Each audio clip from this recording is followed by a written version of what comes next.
Hi, my name is Bevan Frost, and this is a 1927 Weyman parlor guitar that was restored by me recently. And in a previous video, which there's also a link to here, you can find me playing the guitar and talking about it in a little more detail. I'm going to talk about some of the internal repairs that I did on this guitar.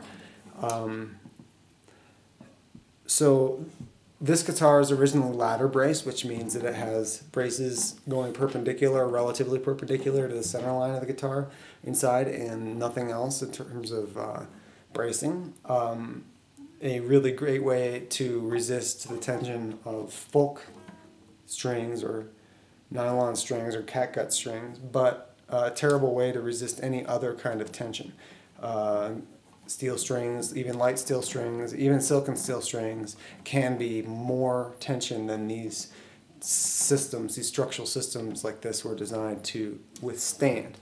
So this guitar had been strung as a steel string, and thank goodness they had understood that this structure wasn't capable of taking it, and they installed a bridge doctor, which allowed this guitar to take steel string tension without too much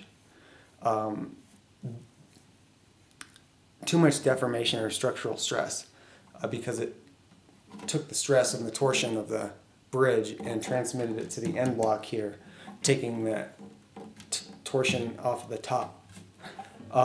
Unfortunately, while a great structural solution, the bridge doctor really adds quite a bit of mass to the top, and not only that, it physically attaches it to a different part of the guitar, being the end block with that tensioned rod. And that tension and contact really eliminates a lot of the tonal palette of the top. And so in order to get back into a place where we were using this guitar in the way I knew it was designed to be used and can sound great as, I knew that that bridge doctor had to go. Now, other choices I've made in this realm with this kind of guitar is to remove the back by cutting it off, and then get in there and re-brace the top for steel string tension with a very light, advanced scalloped X-bracing system. I've done that repair for Nick Forster, the host of E-Town, and he loves the result. You get this small-bodied, very balanced, very powerful, and rich tone out of it. And I expect to be doing more of those rebraces in the future. But on this one, those rebracing projects can be expensive, and sometimes people just want to choose to go the other way, which is what we did on the Weyman here. Is we took the bridge doctor out and returned it to its original string tension using folk nylon ball end strings, which work in the pin bridge here. And but originally that original bridge had a lot of issues with it.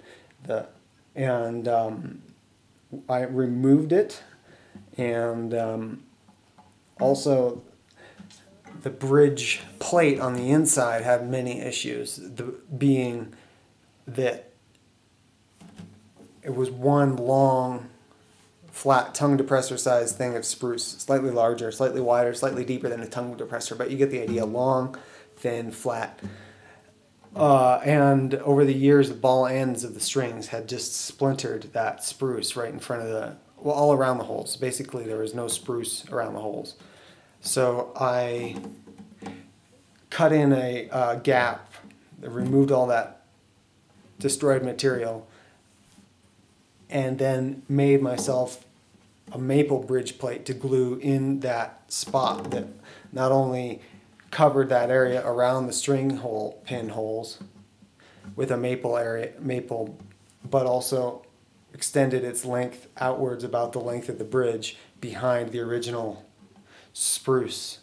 And this had the added benefit of flattening the top out, which since this is a ladder braced guitar and it had been subjected to steel string tension for at least a few years, the top of the guitar had moved quite a bit upwards and started to do this thing. So gluing that new bridge plate in there helped to flatten that issue out quite a bit, and it made it much easier to get a good joint with the new bridge that I built.